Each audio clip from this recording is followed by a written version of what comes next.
Assalamualaikum warahmatullahi wabarakatuh. Innal hamdalillah nahmaduhu ta'ala wa nasta'inuhu wa nastaghfiruh wa na'udzu billahi min shururi anfusina wa min sayyiati a'malina man yahdihillahu fala mudilla lahu wa man yudlilhu fala hadiya lahu. Asyhadu an la ilaha illallah wahdahu la syarika lah wa asyhadu anna Muhammadan abduhu wa rasuluh. Ya ayyuhalladzina amanu taqullaha haqqa tuqatih wa la tamutunna illa wa antum muslimun. أما بعد فإن أصدق الحديث كتاب الله تعالى وخير الهدي هدي محمد صلى الله عليه وسلم وشر الأمور محدثاتها فإن كل محدثات بدعة وكل بدعة ضلالة وكل ضلالة في النار أعاذني الله وإياكم من النار. Ibu-ibu sekalian yang dimuliakan oleh Allah Subhanahu wa taala, marilah pertama-tama kita menjadikan puji dan rasa syukur kita kepada Allah Subhanahu wa taala atas limpahan nikmatnya dan curahan karunia-Nya kepada kita semua. Pada kesempatan yang berbahagia ini, kembali kita akan melanjutkan pembahasan dari pengajian kita, yaitu pembacaan kitab Minhajul Muslim. Dan pembahasan masih seputar pokok-pokok keimanan, yang mana kita telah selesai pada pertemuan yang lalu pada pembahasan keimanan kepada kitab-kitab Allah, termasuk diantaranya keimanan kepada Al-Quran. Dan pada pertemuan di malam hari ini, pembahasan kita adalah pasal yaitu tentang pokok iman yang berikutnya, iman kepada para rasul.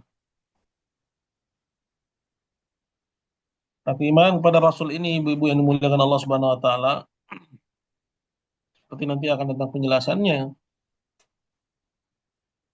itu tidak hanya sebatas keimanan yang dipahami oleh kebanyakan kita, yaitu iman yang artinya sekedar percaya. Sudah berlalu tentunya pada pembahasan-pembahasan yang lalu apa yang dimaksud dengan pengertian iman. Bahwa iman itu artinya adalah tasdik, membenarkan. Mana membenarkan ini nggak hanya pembenaran hati, yang artinya percaya, namun juga harus diiringi dengan pengakuan lisan dan juga konsekuensi pada perbuatan dan perilaku dan tindak tanduk manusia. Artinya perbuatannya, amalan jawarih, amalan anggota badannya, dan perilakunya harus selaras dengan keyakinan hati dan ucapan lisan. Karena iman itu memang terdiri dari 3 komponen. Ini penting sekali untuk diperhatikan ya ibu-ibu sekalian dimuliakan Allah. Yaitu harus diiringi dengan amalan anggota badan. Oleh karena itu para ulama dalam menjelaskan tentang keimanan kepada Rasul, itu beriman kepada Rasul yang diutus kepada kita, yaitu Nabi Muhammad SAW, itu harus mendatangkan 4 hal. Baru keimanannya itu dianggap keimanan yang benar. Apa 4 hal tersebut? Ta'atuhu fima amar, mentaati perintahnya. Yang kedua, tasdiquhu fima akhbar, membenarkan beritanya. Yang ketiga, ijtinabu ma naha anhu wa zajar, menjauhi apa yang dia larang. Yang keempat, wa alla ya'budallaha illa bima syara', tidak mengibadahi Allah kecuali dengan syariatnya Muhammad. Saya pengen ibu-ibu sekalian betul-betul memperhatikan hal ini. Mengingat banyak sekali umat Islam yang mengatakan saya cinta Muhammad, saya cinta Nabi, saya cinta Rasul. Namun hanya sebatas kecintaan lisan. Kita mengetahui bahwa kecintaan itu butuh bukti. Bukan hanya ungkapan hati yang diutarakan dengan lisan, tapi tindak tanduk dan perbuatannya itu menyelisihinya. Orang yang mengutarakan cintanya dengan lisan, tapi tindak tanduk dan perbuatannya menyelisihi, pasti pengakuannya ditolak. Dan nggak ada yang mau percaya dengan pengakuan cinta yang tidak selaras dengan perbuatan. Bagaimana dikatakan oleh orang Arab dalam bait syairnya, innal habiba ma'man ahabbah muti'u. Sesungguhnya kekasih dengan yang dia cintai itu taat, tunduk, tidak membangkang. Begitu juga orang yang mengaku cinta Nabi, cinta Rasul, namun tidak menjalani syariatnya. Maka pengakuan dia yang bilang bahwa dia cinta kepada Nabi, cinta kepada Rasul itu tertolak. Maka konsekuensinya empat tadi yang saya sebutkan, ta'atu fima amar, wa tasdiquhu fima akhbar, wajtinabu ma naha anhu wa zajar, wa alla ya'budallaha illa bima syara'. Yang pertama, mentaati perintahnya, membenarkan beritanya, menjauhi larangannya, dan tidak beribadah kepada Allah kecuali dengan syariatnya. Ini empat. Sekarang mari kita kupas satu persatu, misalnya mentaati perintahnya. Sudah kita mentaati perintah-perintahnya?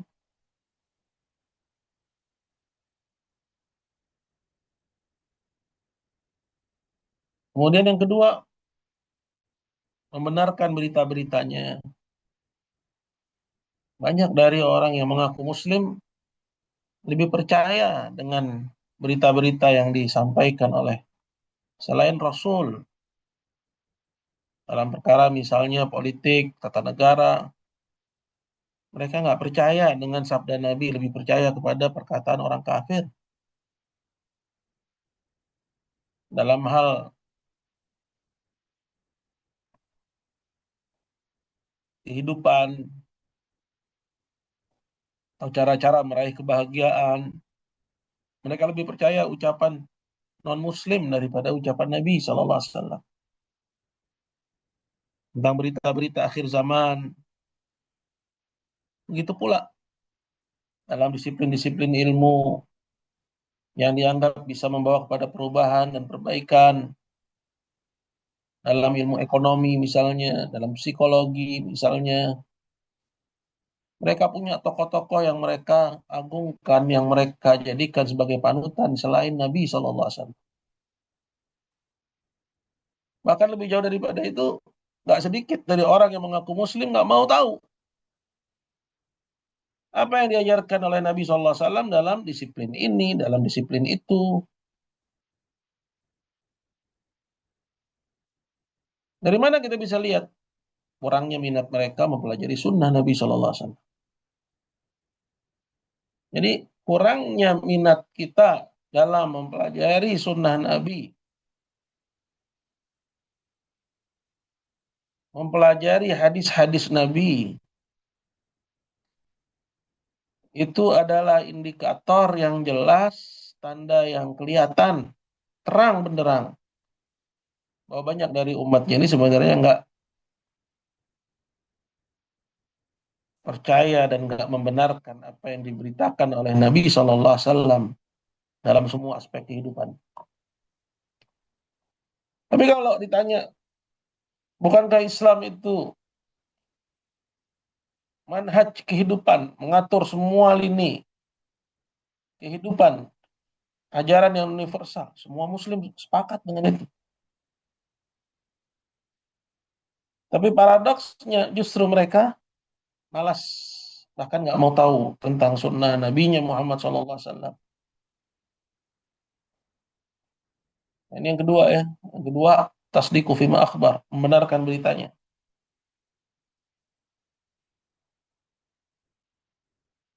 Yang ketiga, ijtinabu mana'an wa zajar, menjauhi apa yang dia larang. Begitu pula. Nah, kalau dikasih tahu dilarang oleh Nabi, Nabi melarangnya. Ya.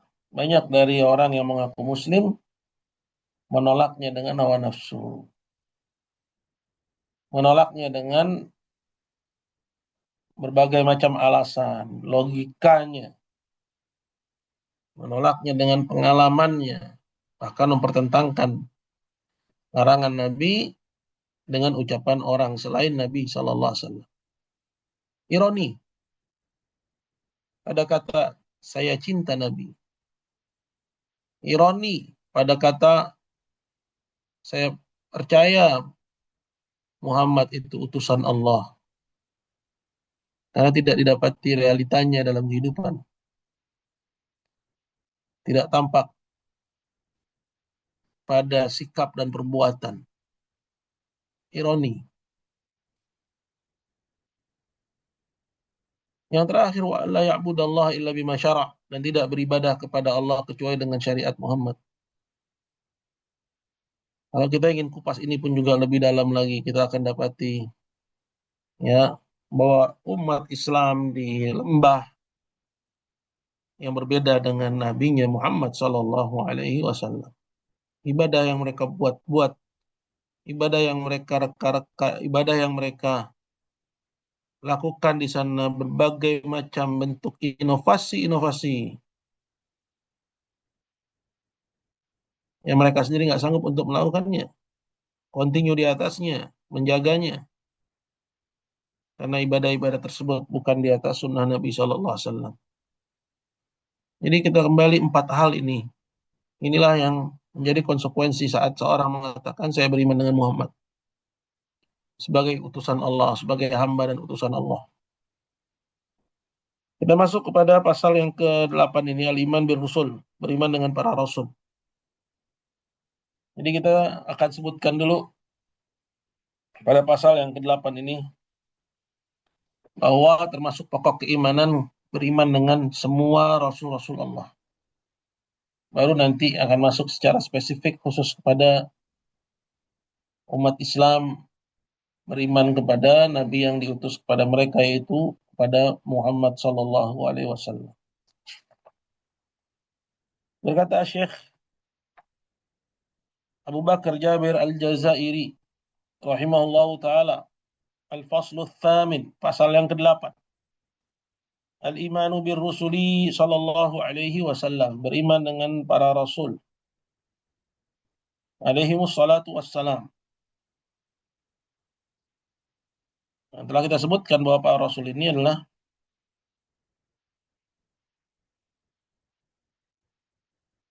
hamba-hamba Allah Subhanahu wa taala dari kalangan manusia yang Allah Subhanahu wa taala utus ke tengah umatnya untuk menyampaikan risalahnya. Karena ada rasul dari kalangan malaikat.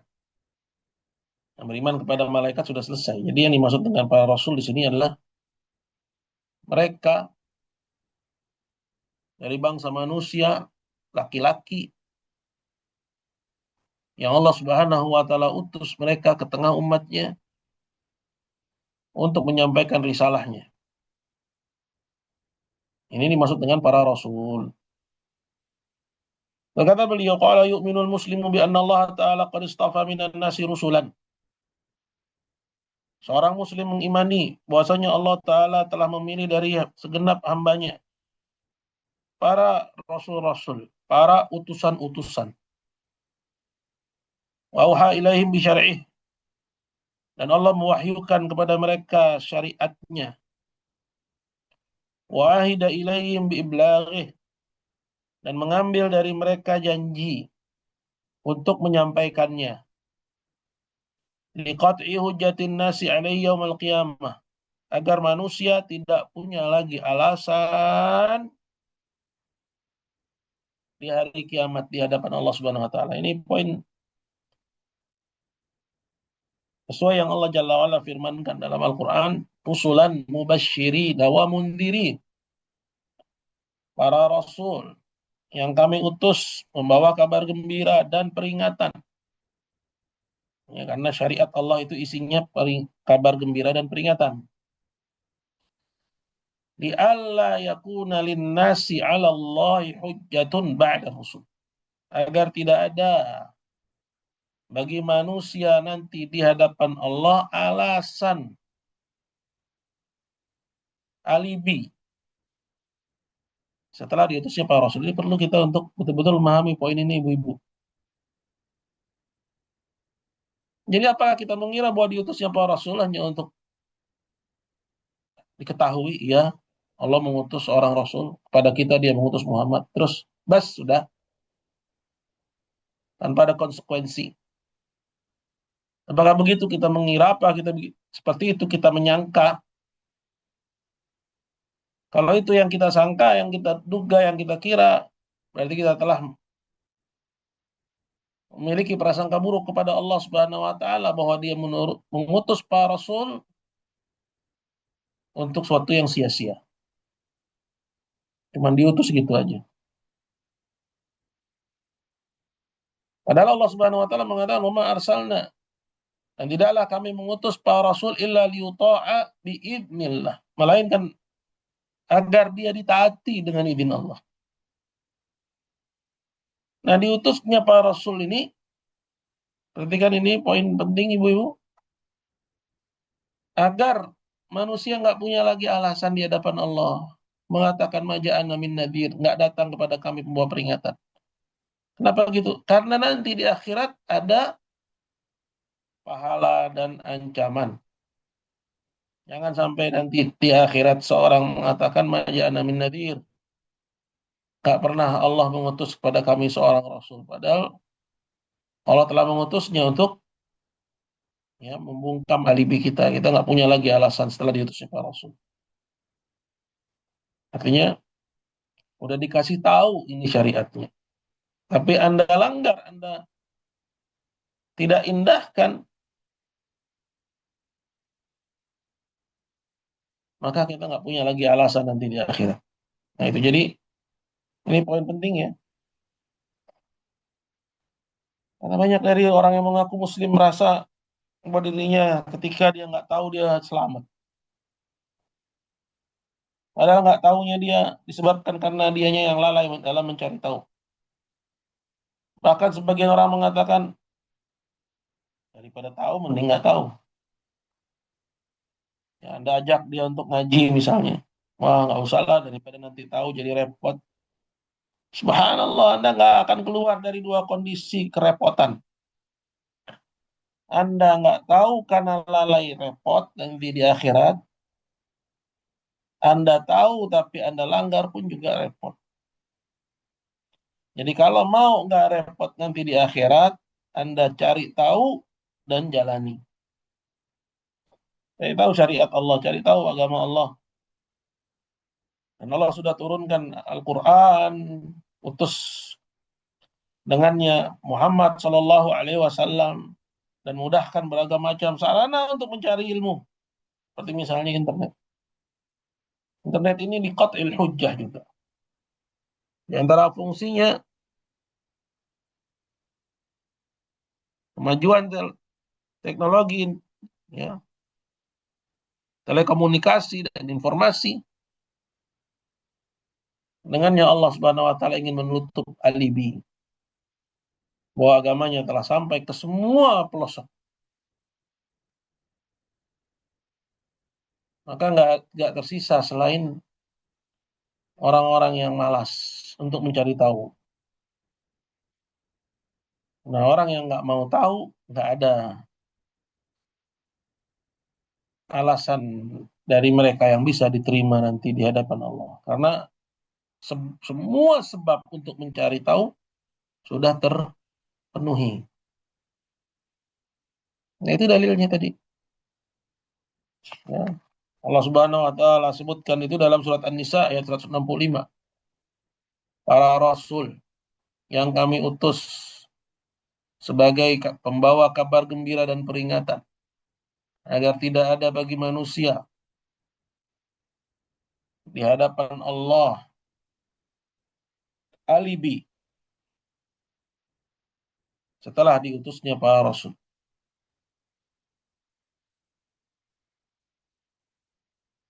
Qala wa arsalam bil bayinat, dan Allah taala mengutus mereka dengan membawa keterangan, penjelasan, ya, tentang apa? Yang utamanya tentang apa yang wajib bagi manusia kepada Allah Jalla wa ala. Itu persoalan tauhid. Di mana yang wajib atas manusia kepada Allah adalah mengibadahinya. Kemudian tentang cara mengibadahinya. Ini persoalan fikih. Kemudian di samping hablum minallah juga hablum minan nas. Ya, tentang muamalah, muamalah sosial, sosialisasi kita, interaksi kita pun diatur dalam agama. Ya. Kemudian tentang akhlak dan perilaku pun juga diatur. Ya, menjelaskan semua aspek kehidupan.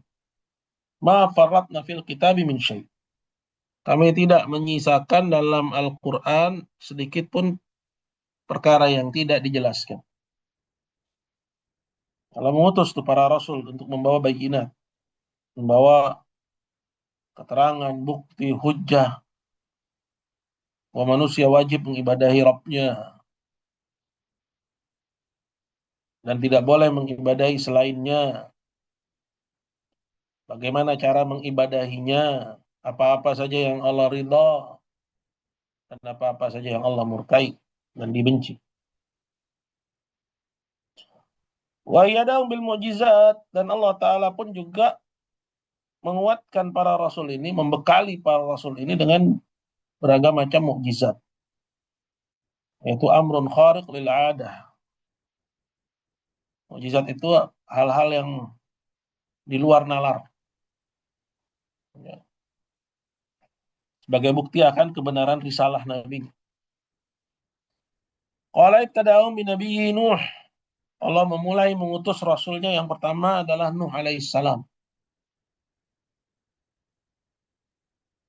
Ya, jadi Rasulullah yang pertama itu Nuh, bukan Adam.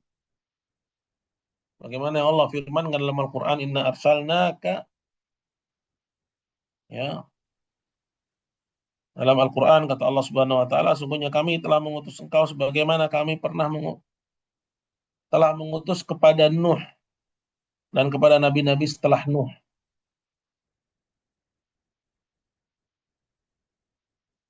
Jadi Allah Subhanahu wa taala yang menyebutkan diutusnya Muhammad ini seperti yang Allah pernah utus juga kepada Nuh. Ini menunjukkan bahwa utusan Allah yang pertama itu Nuh. Qala wa khatamahum bi Muhammad, dan Allah tutup para rasul itu dengan diutusnya Muhammad. Setelah Muhammad nggak ada lagi rasul. Ditutup karena syariatnya telah sempurna.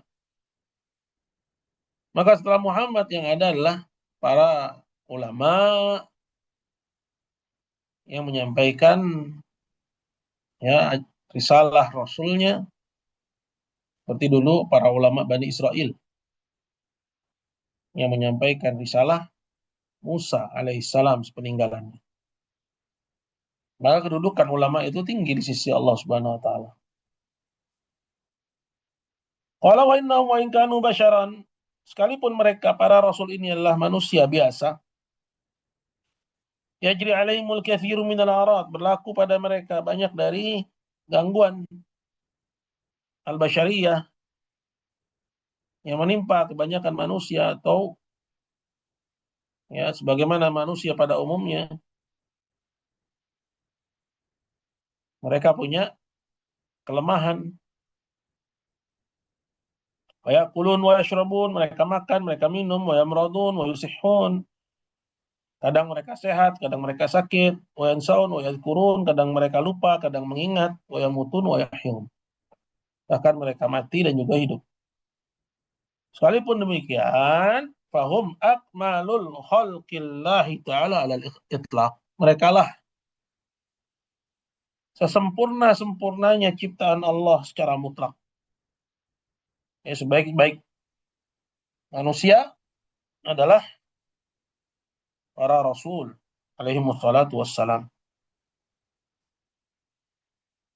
Wa afdalahum bila istithna, dan bahwasanya mereka adalah semulia-mulianya makhluk tanpa pengecualian. Wa annahu la yatimu imanu 'abdin illa bil imani bihim jami'an, dan bahwasanya tidak menjadi sempurna keimanan seorang hamba sampai dia mengimani semua rasul itu seluruhnya.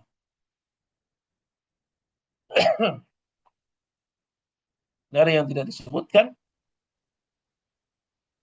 ya, yang jumlahnya lebih dari 25 nabi dan rasul. Itu nanti akan datang penjelasannya. Dan yang disebutkan dalam Al-Qur'an, ya, jumlahnya ada 25.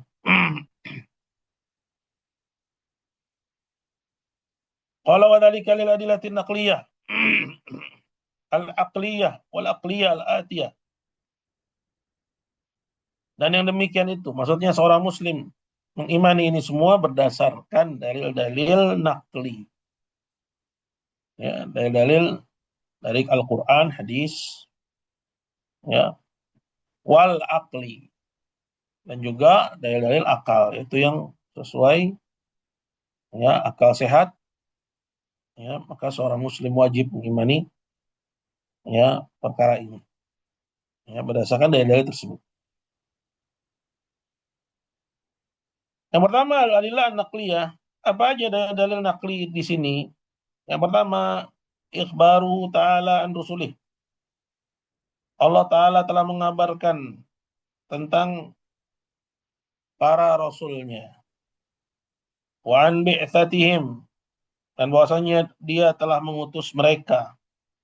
Wa risalatihim, dan Allah juga mengabarkan tentang risalah-risalah mereka. Ini yang pertama. Ya, jadi yang pertama bahwa Allah sendiri yang ngasih tahu, ya, keberadaan para rasul-rasulnya, bahwa Allah mengutus mereka. Allah juga mengabarkan tentang risalah-risalah masing-masing rasulnya itu. Allah berfirman, misalnya yang terdapat dalam surat An-Nahl, walaqad ba'atsna fi kulli ummatin rasulan an i'budullaha wajtanibut taghut, yang artinya sungguh kami telah mengutus pada setiap umat. Ya, umat itu sekumpulan manusia, minimal 3. Allah telah mengutus pada setiap umat rasulan, pada masing-masing umat itu Allah utus seorang rasul, ya, yang risalahnya yang paling tinggi dari risalah mereka adalah ani'budullah wajtanibut taghut, adalah risalah tauhid.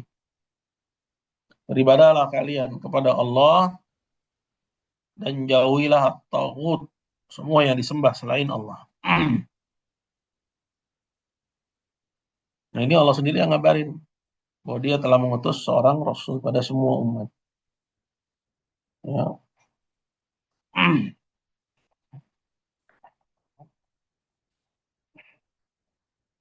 Dan dalam ayat yang lain Allah juga berfirman, Allah yastafi minal malaikati rusulan wa minan nas. Allah, dia telah memilih dari para malaikat rasul-rasul. Dia ada rasul dari bangsa malaikat. Wa minan nas, dan juga dari bangsa manusia. Jadi Allah pilih itu. Dari kalian jumlah manusia, dia pilih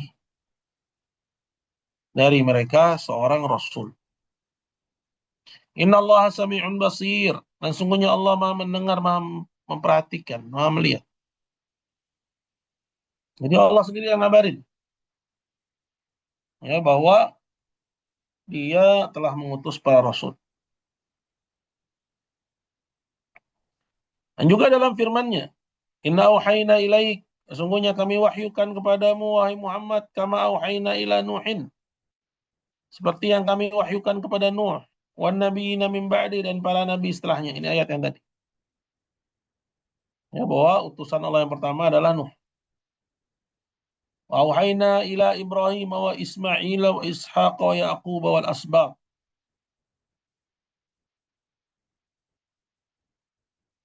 Dan kami wahyukan kepada Ibrahim juga, Ismail, Ishaq, dan juga Yaqub wal asbaq, wa Isa wa Ayyub, Isa dan Ayyub, wa Yunus wa Harun wa Sulaiman, Yunus, Harun, dan Sulaiman, wa ataina Dawuda Zabura, dan kami berikan kepada Nabi Allah Daud kitab Zabur, wa rusulan, dan para rasul, qad qasasnahum alaik, yang pernah kami kisahkan berita mereka kepadamu min qabl, sebelum ini, wa rusulan lam naqsassum alaik, dan para rasul yang kami tidak kisahkan kepadamu beritanya. Jadi ada rasul yang Allah ceritakan kepada nabinya dan ada yang nggak diceritakan. Wa kallamallahu Musa taklima, dan Allah berbicara kepada Musa, rusulan mubasysyirin wa mundirin, para rasul yang memberi kabar gembira dan peringatan. Liyalla yakuna linnasi 'alallahi hujjatun ba'da rusul, agar tidak ada bagi manusia alasan di hadapan Allah Subhanahu wa taala setelah diutusnya para rasul itu. Wa kana Allahu azizan hakima, dan sesungguhnya Allah Maha Mulia lagi Maha Bijaksana. Nah, pada ayat ini bahkan disebut nama-namanya. Nah, itulah mereka yang dikisahkan ceritanya. Kita beriman dengan keimanan yang terperinci, ya. Dan kepada yang nggak diceritakan tentang nama-namanya para rasul itu, kita beriman kepada mereka dengan keimanan global. Allah juga berfirman, qala laqad arsalna rusulana bil bayyinat, sungguh kami telah mengutus rasul-rasul kami dengan membawa keterangan, wa anzalna ma'ahumul kitab, dan kami turunkan bersama dengan mereka Alkitab, wal mizan, dan timbangan, ya. Maksudnya timbangan kebenaran. Liyaquman nasu bil qist, agar manusia menegakkan keadilan dengan timbangan itu. Dan juga dalam firman-Nya, wa ayyuba idnada rabbah, dan Nabi Allah Ayub saat dia memanggil Rabbnya, anni massani yadhurru wa anta arhamur rahimin, bahwa aku telah ditimpa kesulitan dan engkau adalah zat yang maha pemurah. Ini salah satu kisah dari cuplikan kehidupan seorang nabinya yang namanya Ayub, yang Allah ceritakan. Dan juga dalam firman-Nya, wa ma arsalna qablaka minal mursalin illa annahum ya'kuluna at-ta'ama wa yamshuna fil aswaq, dan tidaklah kami mengutus sebelum engkau wahai Muhammad dari para rasul itu, melainkan mereka juga makan makanan dan berjalan di pasar.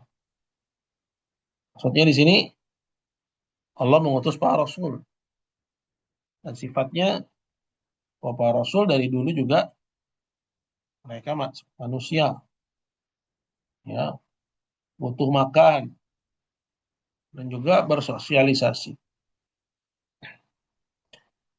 Dan juga pada firman-Nya, walaqad ataina Musa tis'a ayatin bayyinat, dan sungguh kami telah memberikan kepada Musa 3 tanda yang jelas akan kebesaran Allah. Ya, 9 tanda yang jelas akan kebesaran Allah. Ya, ini 3 ayat, di antaranya ya seperti misalnya hujan darah, ya, katak, kumal, yaitu kutu. Ya, ada 9 Allah sebutkan.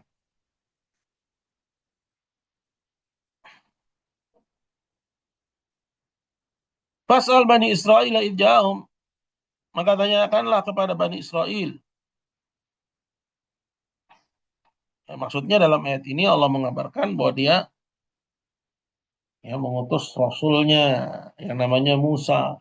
Dan Musa diberikan oleh Allah 9 mukjizat. Wa fi qauli, dan juga pada firman-Nya. Wa idh akhadna minan nabiyyina mitsaqahum. Dan ingatlah ketika kami mengambil dari para nabi itu perjanjian mereka. Wa minka, dan kami juga ambil perjanjian itu dari engkau wahai Muhammad. Wa min Nuh wa Ibrahim, dari Nuh dan juga Ibrahim, wa Musa wa Isa dan Maryam. Musa dan juga Isa putra Maryam. Wa akhadna minnum mitsaqan ghalidha. Dan kami ambil dari mereka perjanjian yang berat. Liyas alas sadiqina an sidqihim. Wa'ad dalil kafirina adzaban alima, agar Allah tanya orang-orang yang jujur itu akan kejujurannya, dan Allah persiapkan bagi orang-orang kafir itu azab yang pedih. Di sini maksudnya ya Allah mengutus para rasulnya dan mengambil dari mereka perjanjian dan disebut nama-namanya. Kesimpulannya apa? Ini dalil yang pertama dari dalil nakli, bahwa Allah sendiri yang mengabarkan bahwa dia mengutus rasul. Tentunya ini nggak berguna bagi orang-orang yang nggak percaya. Makanya di sini untuk orang Islam, ya, karena dalilnya nakli, mereka nggak percaya dengan Al-Quran. Nah, untuk orang-orang yang seperti itu, ya, maka dalilnya dalil akli nanti, ya, bahwa diutusnya para Rasul itu sesuai dan selaras ya, dengan akal sehat, ya, bahwa akal sehat itu ya mengharuskan adanya para Rasul, ya, bagaimana manusia Allah ciptakan, ya, maka sesuai dengan kebijaksanaan Allah, dia utus Rasulnya sebagai penerang terhadap jalan kebenaran dan sebagai teladan dalam meniti jalan kebenaran. Karena tanpa itu manusia akan hidup ya dalam kekacauan, dan tentunya ini bertentangan dengan kebijaksanaan Allah yang menciptakan manusia. Nanti kita ambil itu dalil naklinya. Kita ambil dulu yang kedua dari dalil A. Ya, kita ambil nanti itu dalil aklinya. Sekarang kita ambil dulu yang kedua dari dalil nakli. Jadi dalil nakli yang pertama, Allah yang sendiri yang ngabari bahwa dia punya Rasul. Dalil nakli yang kedua,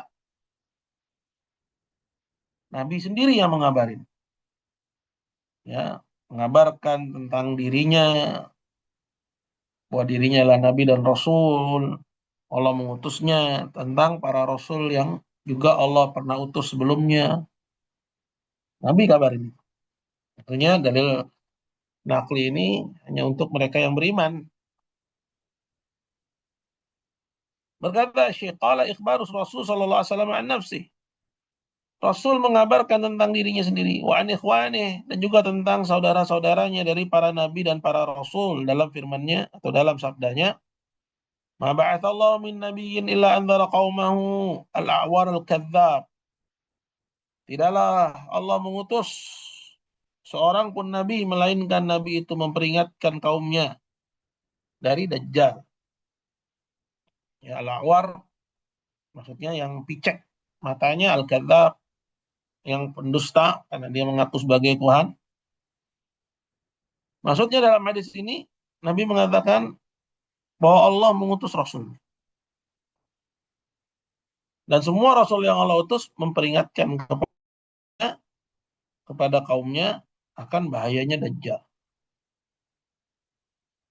Wa fi qauli, dan juga dalam hadis Nabi yang lain, la tufadilu bainal anbiya. Jangan kalian banding-bandingkan antara nabi yang satu dengan yang lainnya. Semuanya wajib bagi seorang muslim untuk mengimaninya.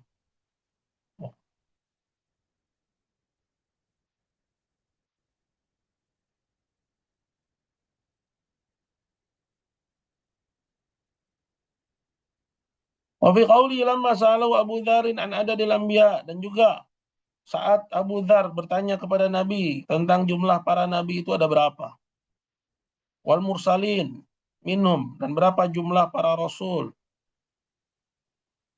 Maka Nabi pun berkata mi'atun wa ishruna alfan. Jumlahnya ada 120.000 nabi.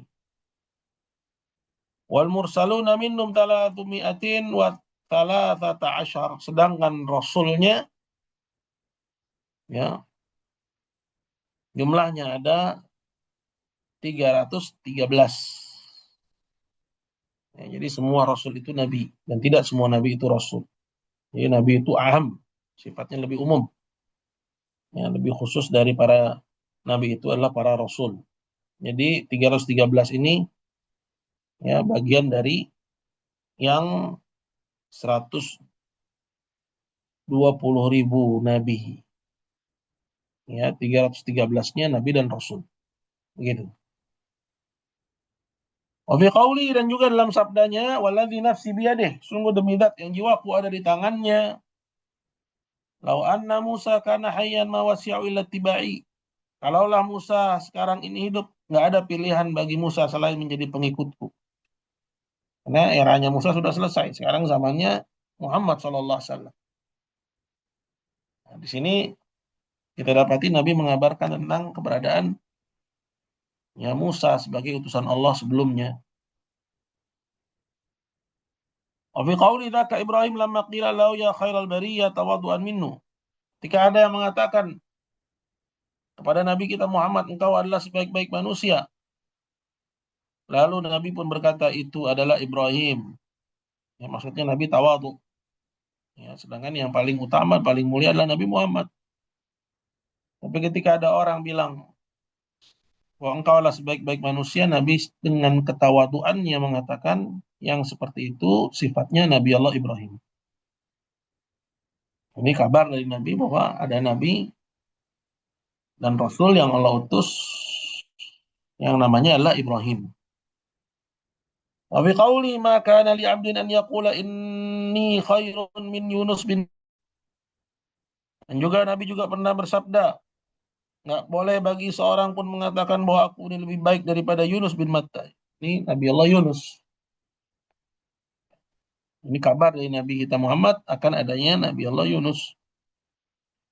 Wa fi ikhbari annum li lailatal Isra'i jumi'u lahu hunak bi Baitil Maqdis wa shalla bihim imaman lahum.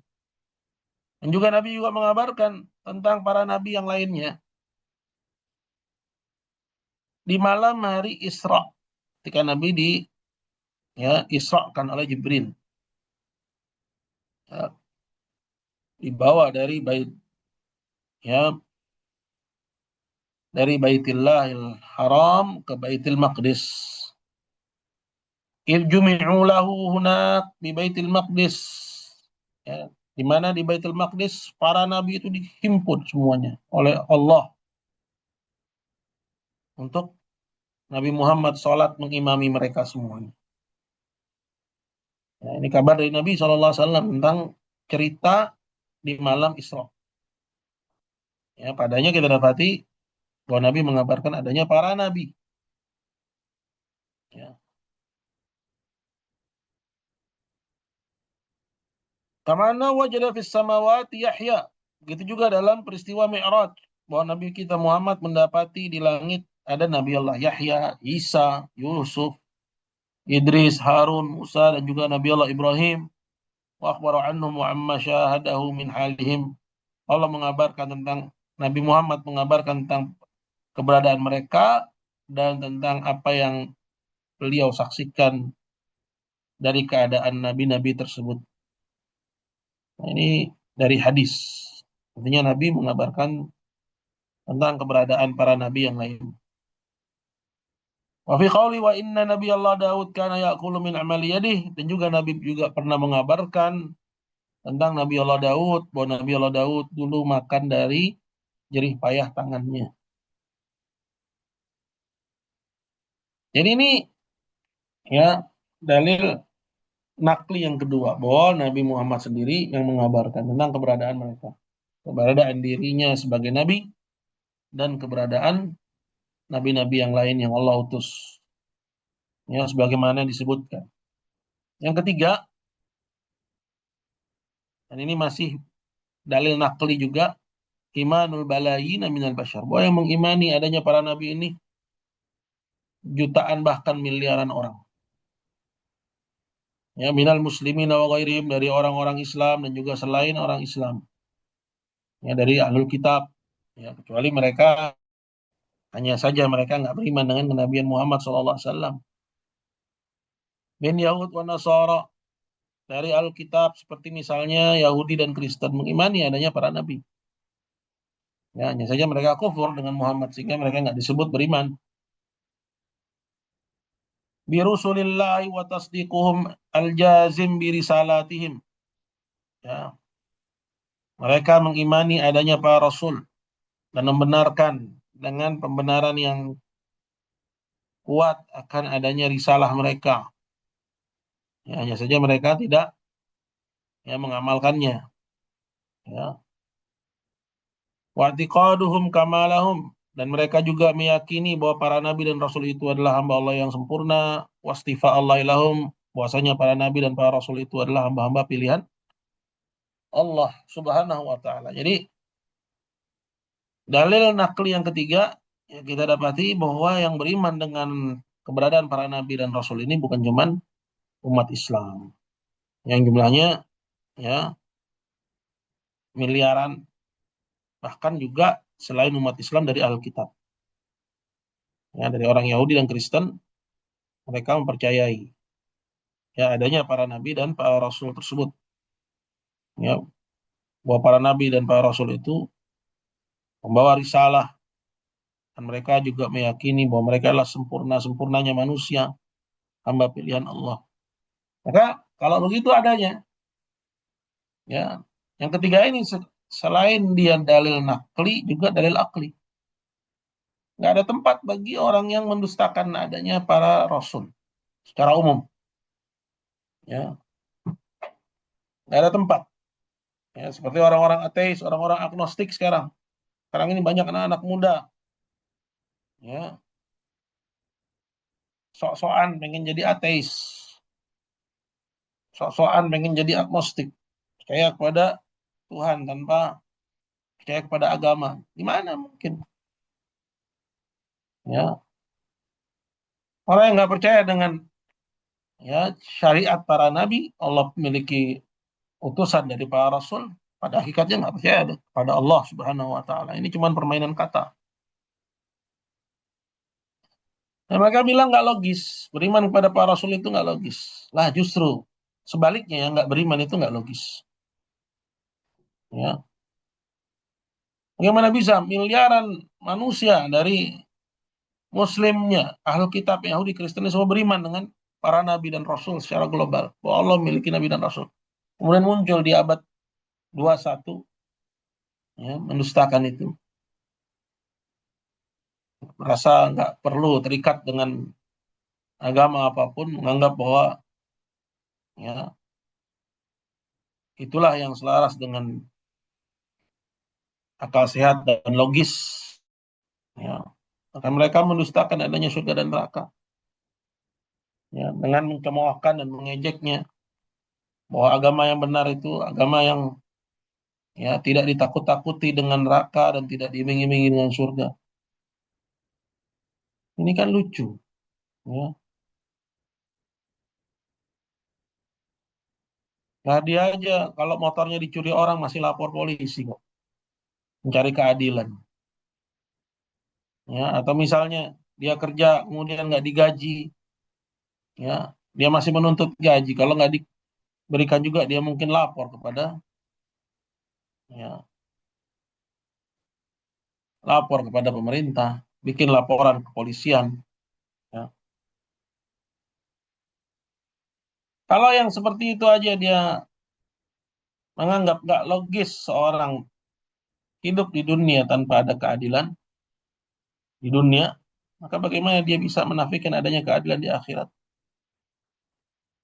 Ini orang yang seperti ini pada asalnya sebenarnya mereka juga mendustakan adanya hari akhir. Kaum ateis, kaum agnostik itu lebih buruk daripada orang-orang musyrikin Mekah yang sudah percaya ya adanya Allah Subhanahu wa taala, bahwa dialah satu-satunya pencipta, pemilik, pengatur alam semesta. Sedangkan orang ateis dan agnostik ini lebih buruk,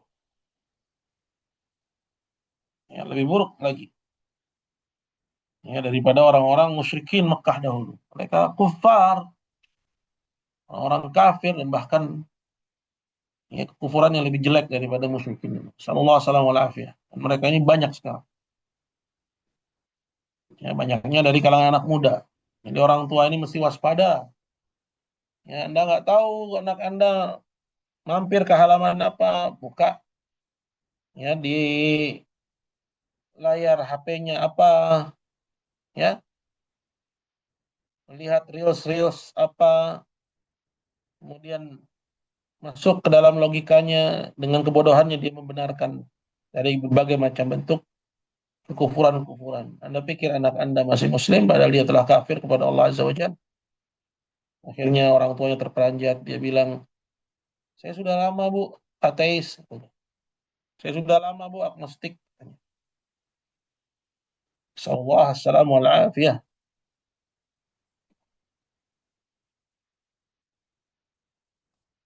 Selanjutnya qala lalillatul aqliyah, dari dalil akal. Ya, jadi akal sehat ya, nalar yang lurus, pikiran yang itu menetapkan keberadaan para rasul, bahwa memang sudah sepatutnya Allah menciptakan manusia dan dia mengutus para rasul. Nah, mungkin Allah ciptakan manusia kemudian nggak diutus para rasul. Memangnya manusia itu sama seperti hewan? Ya. Nah, kalau ada orang agnostik itu dia lebih buruk daripada hewan. Ateis itu lebih buruk daripada hewan. Dia pengen dianggap lebih mulia daripada hewan, ya, karena dia merasa dirinya manusia, dilebihkan dalam ciptaan, dalam ya pikiran daripada hewan yang dia pelihara. Tapi itu semua tidak menjadikan dia beriman kepada ya Allah Subhanahu wa taala. Mereka lebih buruk daripada hewan. Hanya Allah bilang dalam Al-Quran, orang kafir itu ulaika hum syarrul bariyah. Mereka itu seburuk-buruk makhluk. Hewan nggak beriman wajar, nggak diberi oleh Allah Subhanahu wa taala akal. Manusia nggak beriman. Kemudian apa menurut dia bahwa manusia ini diciptakan kemudian ya yang kuat seenaknya melumat yang lemah tanpa ada ya balasan, tanpa ada hukuman. Kemudian yang lemah itu mati meninggalkan dunia tanpa mendapatkan keadilan. Ya. Karena kalau seorang tidak beriman kepada hari akhir, hari pembalasan, ya ke situ konsekuensinya. Kalau dia sudah mencemooh surga dan neraka, dia bilang surga itu hanya iming-iming, neraka itu hanya ancaman. Orang yang beribadah dengan benar kepada Tuhannya nggak butuh iming-iming dan nggak butuh ancaman. Allah wala quwata illa billah. Kalau gitu dia beribadah kepada Allah dan dia kafir kepada Allah Subhanahu wa taala. Ini mesti waspada, ini banyaknya penyimpangan-penyimpangan pemikiran disebabkan oleh karena jauhnya dari ya petunjuk agama. Dalil akli yang pertama, rububiyatuhu wa rahmatuhu. Kekuasaan Allah dan rahmat Allah taala taqtadiyani irsala rusulin minhu ila khalqih. Ini menuntut Allah mengutus para rasul kepada makhluknya, liyu'arrifuhum bi rabbihim, untuk memperkenalkan mereka akan Rabb mereka. Ya, jadi Allah Maha Kuasa, dia Maha satu-satunya pencipta, pemilik, pengatur, dan dia juga Maha Pemurah. Nah, mungkin Allah menciptakan manusia Kemudian Allah Azza wa Jalla lebihkan mereka dari hewan. Kemudian Allah enggak memperkenalkan dirinya kepada mereka. Dan dengan apa Allah memperkenalkan dirinya kepada hambanya? Yaitu dengan diutusnya para rasul. Dengan apa Allah memperkenalkan aturan hidupnya? Ya, dengan diutusnya para rasul. Jadi rasul ini adalah ya penyambung lisan dari syariat Allah Subhanahu wa taala. Maka ini logis ya, menurut akal sehat dia adalah konsekuensi logis dari diciptakannya manusia. Yu'arifuhum birabbihim, agar para rasul tersebut memperkenalkan hambanya dengan Rabb mereka, wa yurshiduhum, dan mengarahkan hamba-hambanya, hamba Allah, ila ma fihi kamaluhum al-insani. Ya, menunjuki mereka kepada sebab-sebab dari kesempurnaan mereka sebagai manusia.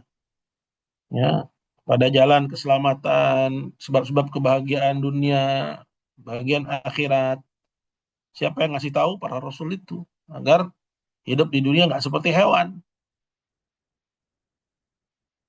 Lucu ya, orang-orang ateis agnostik itu. Ya. Kadang mereka punya keluarga, punya perusahaan, ya. Mereka aja punya HRD, ya, yang mengurus urusan ya kepegawaian untuk memberitahu ya SOP-nya ini dan lain sebagainya, tapi mereka akalnya bisa nggak lurus dalam masalah penciptaan alam semesta. Kalau perusahaannya aja, kalau ya tempat kerjanya aja, ada pihak-pihak yang mengurus urusan karyawan. Ya, apa mungkin alam semesta yang begitu kompleks, kemudian nggak ada yang ya mengabarkan kepada mereka tentang aturan Robnya? Subhanallah. Ya, ainal ukul, kemana perginya akal sehat? Wala wasa'adatuhum, dan menunjuki mereka kepada kebahagiaannya fil hayatain, kebahagiaan dua kehidupan, al-ula wa tsaniyah, kehidupan dunia dan kehidupan akhir. Jadi ini akal sehat. Bahwa akal sehat menetapkan memang adanya para nabi dan para rasul. Nah, yang kedua, qauluhu ta'ala khalaqal khalqa li ibadatih. Perkara bahwa Allah Ta'ala telah menciptakan semua hambanya untuk mengibadahinya. Idh qala azza wa jal, karena Allah azza wa jalla telah berfirman, wa ma khalaqtul jinna wal insa illa liya'budun. Dan tidaklah aku ciptakan jin dan manusia melainkan untuk mengibadahiku. Fahadha yaqtadi istifa'ar rusul. Berarti kalau Allah menciptakan jin dan manusia untuk mengibadahinya, sudah sepatutnya Allah memilih para rasul dari sekalian manusia. Wa irsalahum, dan mengutus pada hamba-hambanya liyu'allimu al-ibad, untuk mengajarkan manusia itu kaifa ya'buduna, gimana sih caranya mengibadahi Allah Ta'ala, wa yuti'una, gimana sih caranya mentaati Allah Ta'ala. Gitu kan? Anda pemilik perusahaan, Anda punya aturan, ya. Anda pasti pilih orang untuk menyampaikan aturan Anda kepada segenap karyawan, mengawasinya, ya, menunjukinya, mengarahkannya, memperingatkannya.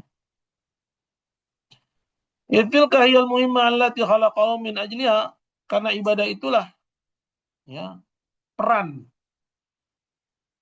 yang menjadi sebab mereka Allah Azza wa Jalla ciptakan.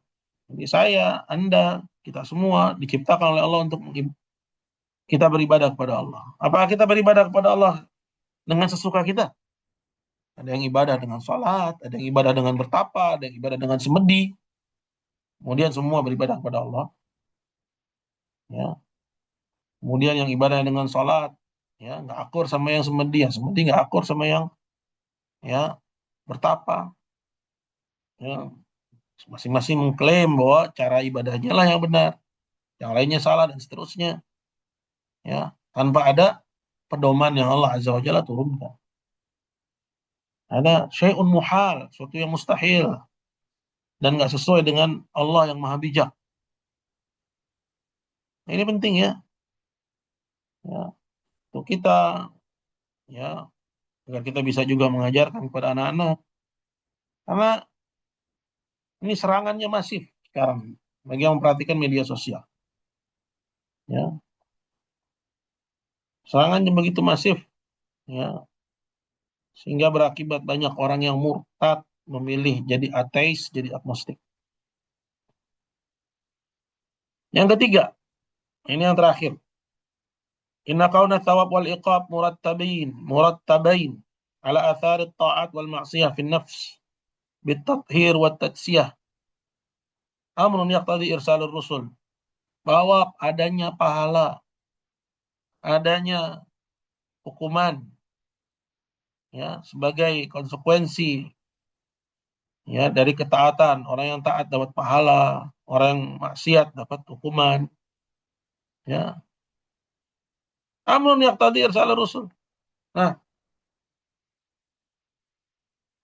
tentunya bukan suatu yang bijak Allah Allah menghukum atau mengganjar dengan pahala, tapi dia nggak jelasin aturannya. Nah, siapa yang menjelaskan aturan itu? Para Rasul yang Allah utus, para Nabi yang Allah Azza wa Jalla utus. Gitu. Jadi utusnya para Rasul, adanya para Nabi itu diakui hatta bukan hanya berdasarkan dalil nakli saja, tapi juga berdasarkan akal sehat dan logika yang ya lurus. Yaqulan nas yaumal qiyamah, agar tidak ada orang nanti di hari kiamat yang mengatakan innana ya rabbana lam na'rif wajha ta'atik. Gak ada nanti di hari kiamat ada orang yang bilang kami nggak tahu nih gimana caranya mentaatimu hatta nuti'uk. Ya, walam na'rif wajha maksiatik hatta natajannabaha. Dan kami pun nggak tahu mana yang kau larang untuk kami jauhi. Wala dzulmal yauma indak. Kemudian mereka menuntut keadilan. Ya, fala tu'adzibna, tolong jangan siksa kami. Ya, padahal kenyataannya sebaliknya. Tidak ada satu kaum pun kecuali Allah utus padanya seorang rasul. Jadi diutus sebagai rasul ini, ya, itu konsekuensi dari adanya ya pahala dan hukuman. Dan lebih jauh lagi, ya, wajib bagi seorang muslim mempercayai adanya pahala, adanya hukuman. Nah, kalau ada orang bilang seperti yang dikatakan oleh orang-orang ya ateis tersebut bahwa beribadah kepada Allah nggak butuh kepada iming-iming pahala dan ancaman, nah kita bilang justru ya adanya iming-iming pahala, adanya iming-iming, adanya ancaman, ya itu agar manusia mentaati Allah Subhanahu wa taala. Jadi itu jangan dinafikan. Ya, agar manusia beribadah karena mengharap pahala dan takut dari ancaman, dan itulah ibadah yang diridhoi itu. Para nabi semuanya dulu beribadah kepada Allah dengan harap-harap cemas, mengharap ganjaran dan takut akan ya siksa dari Allah taala. Qala fatakuna lahumul hujjatu 'ala Allah. Nah, kalau misalnya ya Allah nggak mengutus para rasul, ya maka apa yang terjadi? Manusia boleh ya beralibi. Nggak ada utusan yang datang kepada kami ya Rabb. Kami nggak tahu gimana cara mengibadahimu. Kami nggak tahu juga apa yang kamu larang untuk kami jauhi.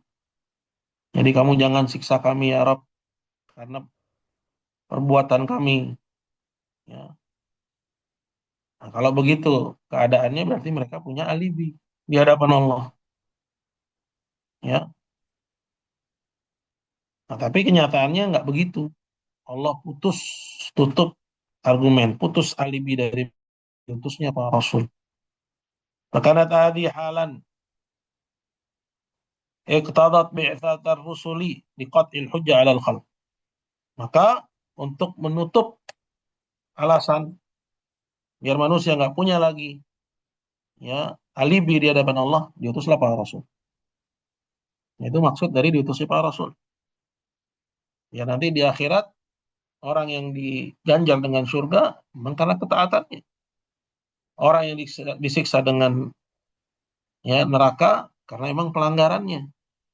Ya, yang mana ketaatan dan pelanggaran itu sudah Allah turunkan semuanya penjelasannya melalui melalui para rasul. Ya, Allah Ta'ala berfirman, Rusulan mubasyirin wa mundirin, li'alla yakuna linnasi 'ala Allahi hujjatun ba'da rusul, wa kana Allahu azizan hakima. Para rasul yang kami utus membawa kabar gembira dan peringatan agar tidak ada bagi manusia di hadapan Allah alasan dan alibi setelah diutusnya para rasul itu. Dan sungguhnya Allah Maha Mulia lagi Maha Bijaksana. Ini akhir dari pembahasan keimanan kepada Rasul. Nanti berikutnya lebih spesifik ya kewajiban kita untuk beriman dengan ya Muhammad sebagai Rasul. Wallahu taala a'la wa a'lam. Jika ada pertanyaan saya persilahkan. Ya Ustadz, Alhamdulillah. Jazakumullah khairan Ustadz atas materinya. Teman-teman sekalian, barusan selesai di pembahasan pasal yang ke-8. Dan insya Allah tadi Ustadz sudah menyebutkan di kesempatan pasal ke-9-nya akan spesifik ke Rasulullah SAW. Bila ada yang ditanyakan dari materi hari ini dan materi yang sebelum-sebelumnya, silakan teman-teman.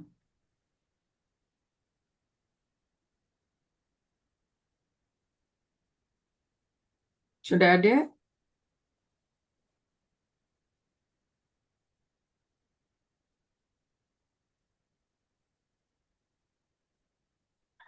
Ustadz, ini pernah ada yang ditanyakan di majelis di Saung. eh, Pada dasarnya atau pada intinya ingin pencerahan dari Ustadz. Apa Ya. hikmah atau mengapa Allah Subhanahu wa Ta'ala menurunkan kitabnya kepada rasul-rasulnya berbeda. Artinya, misalnya, ketika diturunkan Taurat, kemudian terakhir diturunkan Injil sebelum Al-Quran. Eh, Kesinambungan itu dikatakan yang terakhir adalah Al-Quran yang sempurna. Apakah bisa dikatakan kitab yang sebelumnya itu belum sempurna? Dan bagaimana ketentuan-ketentuan hukumnya? Jazakumullahu khairan atas pencerahan Ustaz. Amin wa yakum barakallahu fiik. Ya, la ba'sa insyaallah. Ya, memang pertanyaan seperti itu eh, dari eh, seseorang yang menganalisa ya, tapi penting bagi seorang untuk dia tahu dan beriman ya dengan apa yang Allah Subhanahu wa taala kabarkan ya tanpa sedikit pun keraguan. Apakah dia tahu jawabannya atau dia nggak tahu jawabannya. Tapi kalau dia tahu jawabannya itu lebih baik lagi.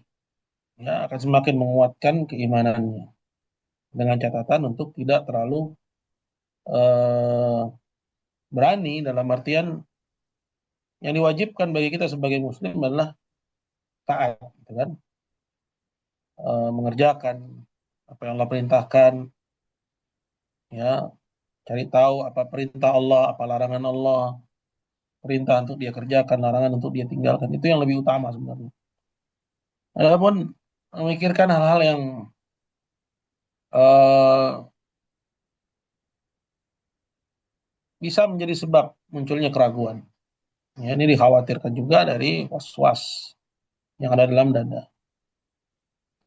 Tapi bisa kita katakan di sini sebagai jawaban dari apa yang ditanyakan, kenapa Allah mengutus atau menurunkan kitabnya kepada para rasul itu berbeda-beda.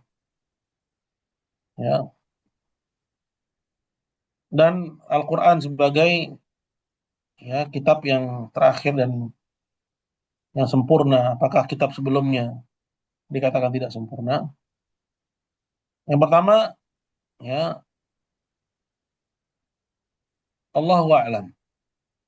Ya, apa hikmah di baliknya? Ya, karena Allah Azza wa Jalla yang mengetahui tentang hikmah Dia turunkan kitab-kitab berbeda-beda, ya. Kemudian dia juga yang Maha tahu, ya. Kenapa Allah Jalla wa'ala turunkan yang terakhir Al-Quran? Nah, itulah yang paling sempurna. Karena dia yang Maha mengetahui segala sesuatu. Ya, la yus'alu amma yaf'al wa hum yus'alun.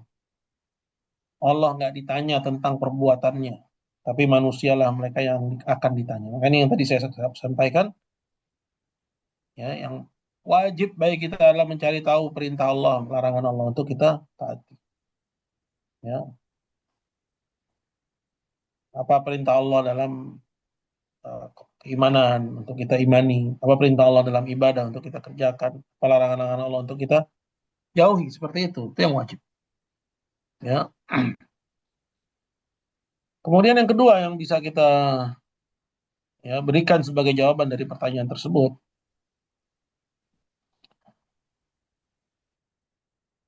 ya, manusia semenjak Allah Azza wa Jalla, ya, ciptakan dan alam semesta dalam hal ini bumi, ya, sejak awal penciptaannya hingga, ya, berlangsunglah kehidupan, ya, abad demi abad, zaman demi zaman hingga akhirnya sampailah pada, ya, akhir zaman, ya, itu tidak dalam kondisi yang sama, ya, kondisinya selalu berubah-ubah. Manusia pun juga semakin banyak dan persoalannya semakin lama semakin kompleks. Maka turunlah, ya, kitab-kitab tersebut sebagai jawaban atas persoalan yang dihadapi manusia. Al-Quran sendiri misalnya. Al-Quran turun tidak sekaligus. Ya. Walaupun Allah Subhanahu wa taala mampu menurunkannya sekaligus. Tapi turun kepada Nabi Muhammad SAW sesuai, ya, peristiwa. Seperti misalnya datang kepada Nabi SAW seorang habar minal Yahud bertanya, ulama Yahud, tentang ruh. Atau, ya, orang kafir bertanya tentang ruh, ya, salunaka anir ruh. Nabi nggak langsung jawab. Sampai turun firman Allah Subhanahu wa taala, yasalunaka 'anir ruh qul ruhu min amri rabbi. Mereka bertanya kepadamu tentang apa itu ruh. Jawablah, ruh itu adalah urusan Rabbku. Wa ma utitum minal ilmi illa qalila. Dan kamu tidak diberi dari ilmu ini kecuali sedikit. Ya. Jadi turunnya ayat Quran sendiri, ya, itu nggak sekaligus, melainkan, ya, secara bertahap sesuai dengan konteks dan peristiwa-peristiwa yang terjadi yang dihadapi oleh Nabi Shallallahu Alaihi Wasallam. Seperti itu. Maka dia begitu juga pada pertanyaan, ya, kenapa Allah Subhanahu wa taala turunkan kitab-kitabnya berbeda-beda. Maka jawabannya pun begitu juga, bahwa, ya, kitab-kitab tersebut diturunkan kepada nabi yang berbeda-beda, ya, sebagai jawaban atas kondisi yang mereka hadapi di masa tersebut. Boleh nggak kita katakan bahwa kitab sebelum Al-Quran itu nggak sempurna? Allah bilang bahwa Al-Quran itu muhaimin, sebagai pelengkap dari ajaran yang telah lalu, dari kitab yang sudah Allah turunkan sebelumnya. Wallahu a'lam, saya nggak bisa jawab untuk pertanyaan ini, tapi yang paling aman kita jawab adalah bahwa kitab tersebut di zamannya sempurna. Sebelum Quran di zamannya sempurna, untuk masa itu sempurna. Tapi untuk masa Nabi Muhammad SAW, ya, Allah turunkan yang lebih yang lebih lengkap, yang sesuai dengan zamannya. Sehingga dia mencakup semua zaman. Zaman beliau dan yang setelahnya seperti zaman kita dan juga zaman yang sebelumnya. begitu. Jadi eh, saya ingin ingatkan satu hal ya. Pertanyaan-pertanyaan seperti ya, ini mirip seperti pertanyaan mereka bertanya kepada Nabi tentang ruh. Jadi bukan bertanya tentang ya keimanan atau suatu praktek dari ibadah ya yang menumbuhkan keimanan, menumbuhkan rasa takut, rasa harap, atau suatu praktek dari ibadah dalam Islam untuk ya oh gini caranya, oh ini yang dilarang ya. Maka hindari itu pertanyaan-pertanyaan yang seperti itu, karena kalau misalnya si penanya nggak mendapatkan jawabannya, nggak puas terhadap jawabannya, itu akan mewariskan ke dalam dada ya, Anda dan juga kepada yang mendengarnya rasa keraguan terhadap syariat. Ini berbahaya. Allahu a'lam. Masya Allah. Ya Ustadz, jazakumullah khairan atas materi dan penjelasan Ustadz dari pertanyaan ini. Dan Masya Allah, teman-teman sekalian, jawabannya ini pasti juga menjadi nasihat bagi kita semua. Ustadz, pertanyaan keduanya ini tidak terkait materi.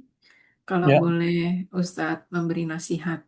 Assalamualaikum warahmatullahi wabarakatuh. Ustadz, Waalaikumsalam warahmatullahi. apabila kita ingin menentukan atau menerima lamaran, misalnya dari laki-laki yang kalau kelihatannya Ustadz, dia soleh, artinya soleh di sini kelihatan dia sholat, dia bisa ngaji.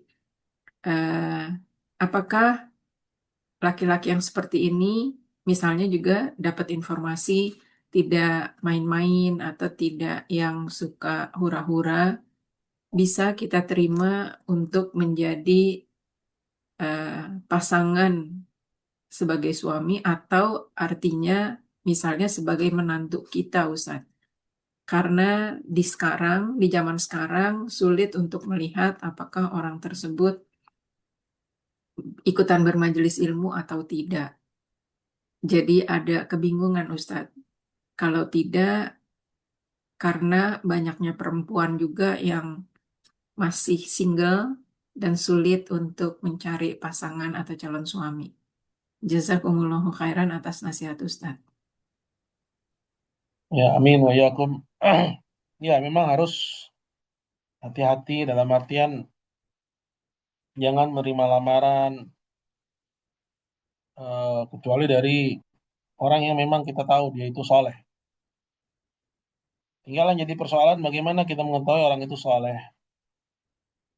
Yang paling mudah adanya rekomendasi dari orang yang kita kenal, kesolehannya.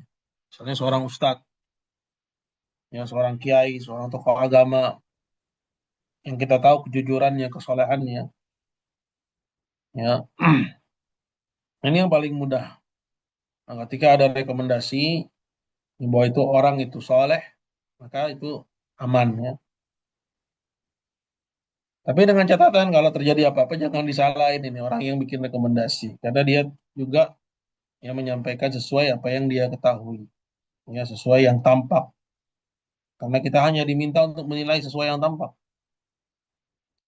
Kemudian bisa juga ya diselidiki, ya lakukan penyelidikan nggak apa-apa, hanya eh, nomor teleponnya, ya biasanya kalau orang itu orang soleh, dia nomor teleponnya nggak baru ya memang punya jejak riwayat di data data yang tersimpan. Ya, kalau nomor teleponnya itu baru, nomornya baru, ya itu kemungkinan dia menyembunyikan. Minta dia nomor. Anda punya nomor yang lama nggak? Gitu, untuk kita selidiki.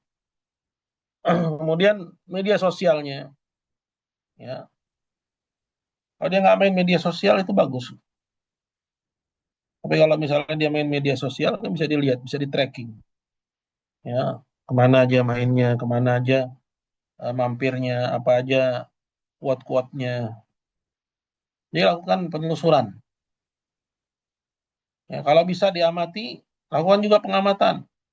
Ya, misalnya kita tahu di mana rumahnya, tanya kepada tetangganya, ya gimana perilakunya.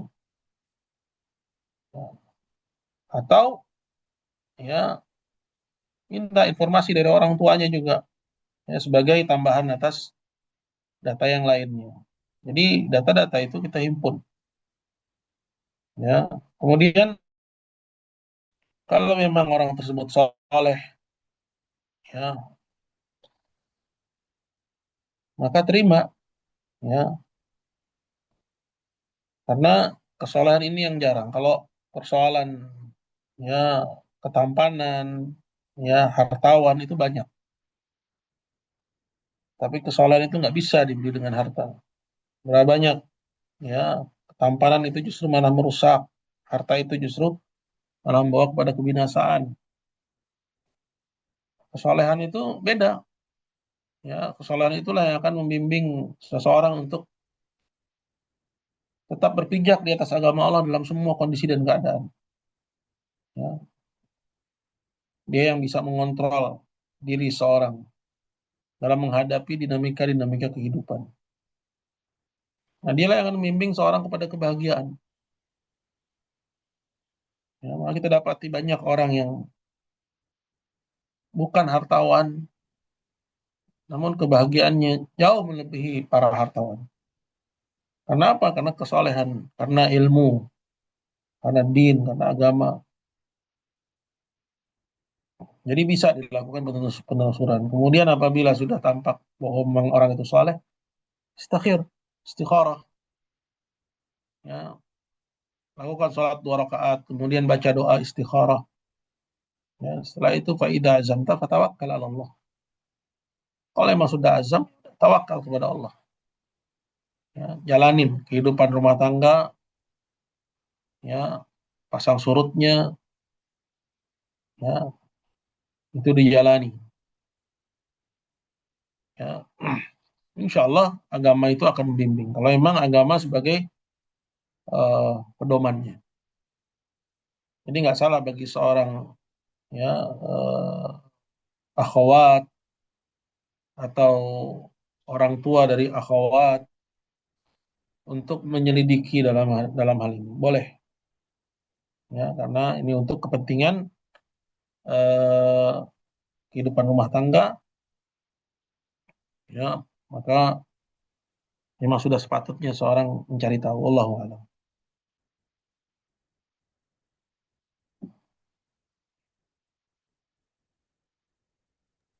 Oh ya Ustaz, jazakumullahu khairan Ustaz atas nasihatnya.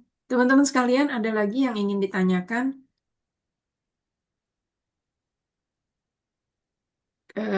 Sepertinya tidak ada Ustaz. Jadi mungkin Ustadz punya kata terakhir dari pertemuan kali ini dan mohon nasihatnya Ustadz untuk kita sama-sama bisa bermajelis ilmu, bersabar dengan apa-apa yang harus kita pelajari, kita perbaiki dan kita amalkan. Jazakumullahu khairan Ustadz.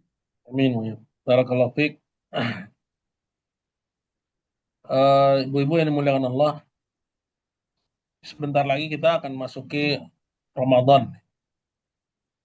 Kita berdoa kepada Allah Subhanahu wa taala semoga Allah sampaikan usia kita, karena beribadah di bulan Ramadan ini berbeda dengan ibadah di bulan-bulan yang lainnya. Kita mohon kepada Allah semoga kita semua diberi kesehatan, kesempatan, kekuatan untuk mengisinya dengan amalan soleh. Secara khusus saya ingin menasihatkan untuk eh, pelajari Al-Quran. Ya, karena Ramadan ini, ya, Al-Quran sangat spesial. Ya. Di bulan Ramadan, kesempatan saat, ya, kaum muslimin seluruh dunia itu beribadah kepada Allah, kita jangan termasuk orang-orang yang, ya, di luar itu. Ya, ambil momentum-momentum kebaikan untuk kita andil di situ, untuk kita mengikuti, ya, arus-arus kebaikan. Jangan arus keburukan yang kita ikuti. Ya, FOMO terhadap hal-hal yang buruk. Ini kaum muslimin di bulan Ramadan, yang solehnya, yang nggak solehnya, semuanya, ya, bersama-sama beribadah kepada Allah. Muncul semangat-semangat baru. Nah, kita jangan sampai di luar. gitu. Jangan ambil jalan sendiri. Dan ya perlunya saya mengingatkan hal ini karena eh, terlalu banyak hal yang memalingkan kita dari ibadah. Terlalu banyak yang memalingkan kita dari belajar Al-Quran. Untuk saat ini ya mulai batasin ya hal-hal yang memalingkan kita dari mengerjakan ketaatan kepada Allah Subhanahu wa taala dan mulai fokuskan niatkan. Jadi perlu adanya niat ya. Para salaf dahulu ya ketika selesai Ramadan berdoa kepada Allah ya agar ibadahnya di bulan Ramadan diterima dan juga ya berdoa kepada Allah agar disampaikan kepada Ramadan berikutnya. Jangan kita menjadi orang-orang yang seolah-olah Ramadan bagi kita itu sama aja seperti bulan-bulan yang lainnya. Atau bahkan ya merasa terkekang dengan adanya Ramadan. Kalau masih ada perasaan-perasaan seperti itu lawan. Ya, berarti ada penyakit dalam diri kita. Ya, nah itu mesti diobati dengan ilmu. Paksakan diri untuk membaca arti dari Al-Quran. Jangan sampai kita nanti dipanggil oleh Allah. Kita belum pernah baca Al-Quran dari awal sampai akhir dengan pemahaman. Baca artinya itu, gunakan kesempatan untuk kita menamatkannya. Jangan sampai Allah turunkan Quran, kita nggak mengambil pelajaran darinya, kita nggak mengindahkan untuk apa sih yang Allah ingin pesankan kepada kita dalam Al-Quran. Umur kita udah nggak muda lagi, ya. Apa pantas dengan usia yang panjang yang Allah berikan kepada kita? Nggak ada sedikit pun waktu yang kita gunakan untuk menamatkan Al-Quran. Kita sudah sepatutnya malu, ya. Sudah sepatutnya kita malu. Nah, begitu juga kepada anak-anak, ya, apalagi di negeri ya seperti di tempat ibu-ibu sekarang. Ya, itu perjuangannya sangat besar untuk menjadikan mereka ya hamba Allah yang ya, sepatutnya di bulan Ramadan. Ya, karena yang memalingkan mereka dari ibadah itu sangat besar. Kalau di Indonesia aja seperti ini, apalagi tempat-tempat seperti ibu-ibu tinggal sekarang. Semoga Allah beri kita taufik dan jadikan kita di antara hamba-hambanya yang terdidik, ya, terbimbing dengan agama dan Allah Subhanahu wa taala mudahkan langkah kita dalam semua kebaikan. Amin. Mungkin ini yang bisa saya sampaikan, ibu-ibu sekalian. Semoga ada manfaatnya. Kurang lebihnya saya mohon maaf. Kita akhiri. Subhanakallah bihamdik. Asyhadu an la ilaha illa anta astaghfiruka wa atubu ilaik. Saya pamit Bu ya. Ya Ustadz, jazakumullahu khairan. Amin wa yakum.